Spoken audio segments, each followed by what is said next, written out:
কঠোর নিরাপত্তার মধ্য দিয়ে পরন্ত দুপুরে জনসভার মাঠে এসে পৌঁছান আওয়ামী লীগ সভাপতি ও প্রধানমন্ত্রী শেখ হাসিনা। বক্তব্যের একটা বড় অংশ জুড়েই যুদ্ধ অপরাধীদের সঙ্গে বিএনপির রাজনীতি প্রসঙ্গে কথা বলেন তিনি। জানান, মুক্তিযুদ্ধের পর যুদ্ধ অপরাধীদের বিচার শুরু করেছিলেন বঙ্গবন্ধু। পরে ৭১-এর ঘাতকদের রাজনীতিতে পুনর্বাসিত করেন রাষ্ট্রপতি জিয়া ও তার পরিবার।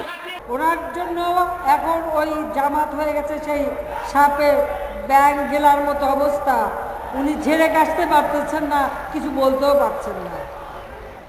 না পারেন এদের পক্ষে বলতে, না পারেন এদের বিরুদ্ধে বলতে। কাজে আমি বিএনপি নেতৃত্বকেও বলবো যে জনগণকে নিয়ে আন্দোলন করেন ভালো কথা, কিন্তু জঙ্গিবাদ, সন্ত্রাসী, যুদ্ধাপরাধী তাদের সঙ্গ ছাড়তে হবে, তাদের সঙ্গ ছাড়তে হবে। তাদেরকে এই মাটিতে আর তাদের ইনশাল্লাহ ঠাঁই হবে না। জাতির কাছে দেয়া ওয়াদা পূরণ করতে আওয়ামী লীগ বদ্ধপরিকর জানিয়ে শেখ হাসিনা বলেন, ৭১-এর মানবতা বিরোধীদের বিচারের মাধ্যমে স্বজনহারাদের মানবাধিকার সুরক্ষিত হলো। এদেশ কলঙ্ক মুক্ত হচ্ছে, যুদ্ধাপরাধীদের বিচার হবে, এটা জাতির কাছে ওয়াদা। বিচারের রায় দেওয়া শুরু হয়েছে, বিচার রায়ও ইনশাল্লাহ আমরা কার্যকর করে বাংলাদেশকে অভিশাপ মুক্ত করব।